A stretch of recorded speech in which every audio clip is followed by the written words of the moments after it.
ang hirap isipin kung paano mo iso-survive. Kay sakit isipin na, hindi man sa puso ay pangalawa, pero ito ay panguna, pang 1-1. Para dito sa RRQ Kaito, as you predicted, hindi naman mag-fret na maubusan ng hero dito si CY. Marami-rami siyang mga itinatago, marami-rami siyang mga pwedeng ilabas nga. Pero ngayon sa pagkakataon na to, tulad nga na sinabi, it's going to be the Balearic room para dito sa Lazy Esports. Now na locked in na ang 5 mga heroes ng bawat isang player mula sa Lazy Esports at RRQ Kaito.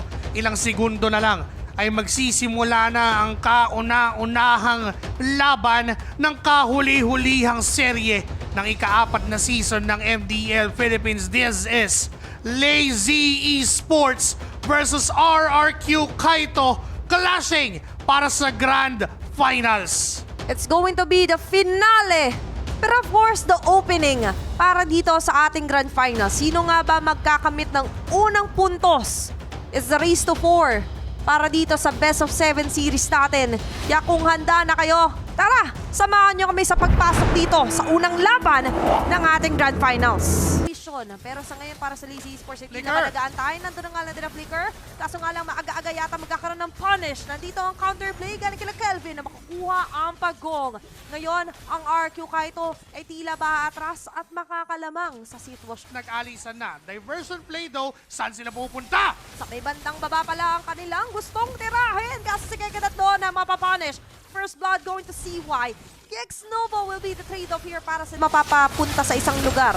Pero with the Luyi, yun pala ang final piece ang gusto mo mangyari. Pero sino nga ba makakuha mo na ng piece of kill dito? Dahil si Ferds ngayon na medyo nabibigtima. Siya nga yata mabibigyan. Petri? James Sachs with a kill. Wow! Pero yung Turtle ay masesecure pa rin dito ni Kelvin. Nandyan yung passive ng 1-1 nakalipad kay Der. Ang crossbow of tank kumonekta. Pero para sa ngayon, hanggang dyan na lang muna ang gagawin ng Lazy. Para sa RQ Kaito, ang nasa isip din nila is of course, eventually makagante. Dahil lumalamang na naman 1v1? ngayon ang Lazy Esports. Wow! Kahit yung man with the million moves, ililimitahan ang kanyang movement. Pero medyo nalilimitahan na nga lang din dito si Lex Nova. Andyan ng Wrath of Dryad. Wala pa siya makakamita pero makakalipad na nga lang din dito with the Clash Mob Dang. Si CY at si Kekedat ang matatanggal. First on to the back lanes. Der! Ngayon si Darren next target. Andyan na nga lang din na tinaramag na Eternal Guard. First with a double kill. Shovkers in the next target. Ayaw nilang tantanan. Pero sila na mismo magtatantan dahil ngayon RQ Kaito. Maganda-ganda ang mga nakuhang pick-off doon. Love you mention na even James Punks, the man with a million moves, yung nakilala nating yung sobrang aggressive na jungle, after niyang gamitin yung Tempest of Blades kay Kelvin, umalis, lumayo. Kasi alam niyang under the turret at nirespeto niya yung damage output. Kailangan. With that exchange, alam ng RRQ Kaito na okay, walang ulti yung lane, hindi papalag, pero dito sa baba, tutuloy ang kaharian. Napaka-agresibo na naman na pag-atake dito ng kaharian. Nandito na nga lang din na pagsigaw. Nagtawag ng mga kakampi. Diversion activated here on the bottom side. Pero look at RQ Kaito. Sabi na, may nagtawag pa rin. Nagko-compare kay Shizu.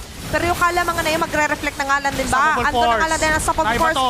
with the ejector. May babato din si Naku, Kekedat. naku, Pinag-burst sila agad. Pilit na kinakalbo. Inugatan yung puno. At ngayon lilipad pa dito si CY kay Ternan na cross off down with a double kill.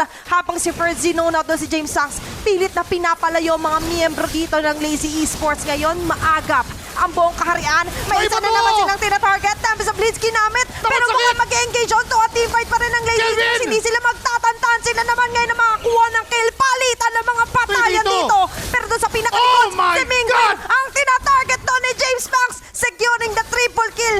3 para sa 3. Pero look at that. Kelvin at CY yung matitirang buhay. Look at Ferds right now. Just slowly Grabe. initiating that zone onto what? 3 members yan. Kahit si Shizu nandyan. Kaso speaking of Shizu, papasok with the Blazing Duet. Just clearing up the waves na dala-dala dito ng RQ Kaito. Pero ito na naman yung tanong. Sino ba? Mukha si James ang santa. Pero in every turn, in every stop, there's Ferds everywhere. Imbis na si Der everywhere, laging siya yung nandun. At ngayon nandun na nga lang din ang dami siyang Lazy Esports. At dito yung nakalipad ng counterplay. Nakalipad pa rin naman dito si CY. Pinipilit siyang pinasin at mapipitas nga siya dito. Naman with a million moves. Andito sila Kelvin at Ferds. Hahabol pa nga ba dito ang Lazy Esports? Pero mukhang hindi na muna. Dahil dalawa para sa isa ang magiging palitan. Good Winter Crown pickup para sa Lazy Esports nung nakita nila na parang masyado nag-enjoy si CY dito sa Nag-enjoy kanya. Madaliin at burst down na. Wala pa si James Pang. Di pa nagpapakita. Diversion. Play. At saktong si Keket at lang natatali. Pero na-retrieve burst na ng RQ Kaito.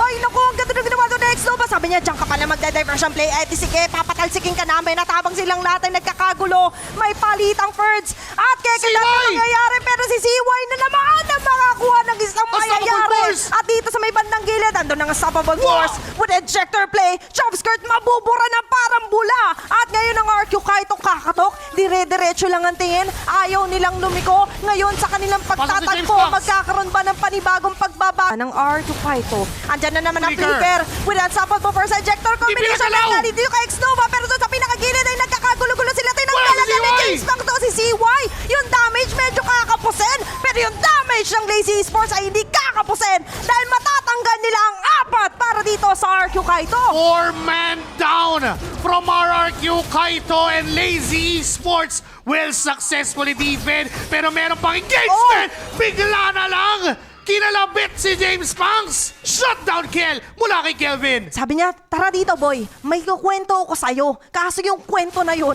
pala yung kamatayan ni James Pangs ngayon para sa RQ Kaito. Makakapagbay ng somewhat ample time dito si Kelvin para makadepensa. May kababaan ng mga death timers na aabot pa rin naman ang apat na miyembrong napatay doon para somewhat ay makabawi sa mga nangyari. Diversion. May diversion play pero wala yatang sasama. Instead, ngayon, ay medyo mag-focus for si Kekedat onto Ferds. Andiyan ang mga pagpitik-pitik ng gatilya dito galing kay Shizu. Habang may isa na naman mahagis, pinagtutunog na target doon sa pinakalikod ni James Pang. Kaso nga lang yung Tempest of Legion, pantakas! Si Ferds ang matatanggal. Habang ang Kingdom ngayon ay tila ba nalilito. Sino ba dapat ang ating sisihin? Pero walang dapat sisihin kasi ngayon, andyan na nga lang din ang paglipat. Mapipigilan ng konti, walang mamamatay. Pero ang mamamatay yata doon sa pinakalikod ay mga miyembro na RQ Kaito. Lumalaban ngayon si James Pangs. Pero matatanggalan siya ng immortality dito. Nag-Winter Crown pa. Nag-Buy and Sell. Pero mapapatay pa rin siya dito ni Kapitan Mingwin. May isa na namang ihahagis. Unti-unti na naman binubura na parang pula ang mga miyembro dito ng Lazy Esports. At with that, dalawa para sa isa ang magiging palitan doon. Kanya-kanyang Nandito, nagre-ready ang buong kaharian. Buhay pa rin yung Lord. Sabay-sabay ang pag-opensa. Mababasagan pa ng torre doon sa may bandang taas. Yung Lord matutunan man na mabilisan. Pero sino ba ang mabilisan dito pwedeng bigyan ng Lazy Esports? Si Ferds ang kanilang tinatarget. Pero ngayon, ay tahimik muna na makakabasag ng torre ang RQ Kaito. little by little. Diversion. Pero may diversion. Play pang-abol! Ay! Nagkakita sila! Sabi nila nabiting kami doon sa laban na yon. Kaya ngayon, pambibigla na naman ang gagawin nila. Dalawa matatanggal. CY! Wala si Mingwin na Dex Nova. Si CY yung tinatagal ni Jason. Pero yung man with a million moves ay patutumbahan. Kelvin! Habang si Kelvin dumidiretso lang dito sa base. May nakalusot na mga catapult minion. Makakadepensa pa rin naman doon sila der. Pero yung reaction ngayon ng Lazy Esports ay grabe. Nanggigigil. Nanggagalaite. Muntik na kami doon. Kamuntik-muntikanan na masplitan. Pero dalawa sa isa. Yun mo kami magaganyan. Handa kaming dumipensa. But this time, my lord in 46 seconds. Kaso nga lang papalag yata ang kaharian. Andito na naman ang paglatag ng carpet. Nilatag na rin ng Iggy Boy. Lahat ng pwedeng tawagin tinatawag na dito ng RQ Kaito. Si Kelvin medyo pula ng buhay. Maabot. Immortality Si James down. Pang. Andon ang Tempest of Blades. Makakapitas ng isa. That's going to be a shutdown kill para dito kay James First Pang. blow. At nandiyan na nga lang din ang pagbigsik ng mga miyembro ng Lazy Esports. Dalawa agad ang nawala. Ang ibang mga miyembro ng Kingdom, ang mga miyembro ng Lazy Kekedat. Esports. Si Kekedat na naman ang pinipilit nilang tanggalin. Winter Crown. Winter Crown activated. Magsasaksit sila sa pagtunaw ng CY. isa. At ngayon, lilipat na nga ba dito si CY pero mukhang hindi na nga lang din Nakuha si yata. Lord. Pero yung Lord ay makukuha pa rin dito ng Lazy Esports. Ngayon may Lord na mamarcha sa may bandang gitna. Nagre-ready to rumble na naman ang ating mga hari. Hari ng sorpresa, hari ng Nakipot na si kaharian. Jumpskirt! Pero may isa na naman mababato, maaabot doon si Jumpskirt. Sa pinakalikod naman si Kelvin. May konting pagpitas, hindi man magsasucceed. Pero nag-succeed sila doon sa pagpitas kay Jumpskirt. Wala mo ng diversion vacuum. Bursted down agad yung Lord 5 laban sa 4. Buhay na si Kekedat. Pero kukunin na ba ng RRQ ang game number 1 dahil naghahanda na rin sila Okay. na sumubok ng aksyon. CY. Naghahanda. Naghahanda pa rin naman dito sila CY. Andun yung continuous movement. Medyo matagal-tagal pa rin ang pagkabuhay dito ng Chove Skirt. Pero may isa pang wave na Glorious darating pathway. dito para sa RQ Kaito. Ito na yung Glorious Pathway na nilatag ni Ferds. At mukhang yung mga miyembro dito ng RQ Kaito ay medyo nagmamadali.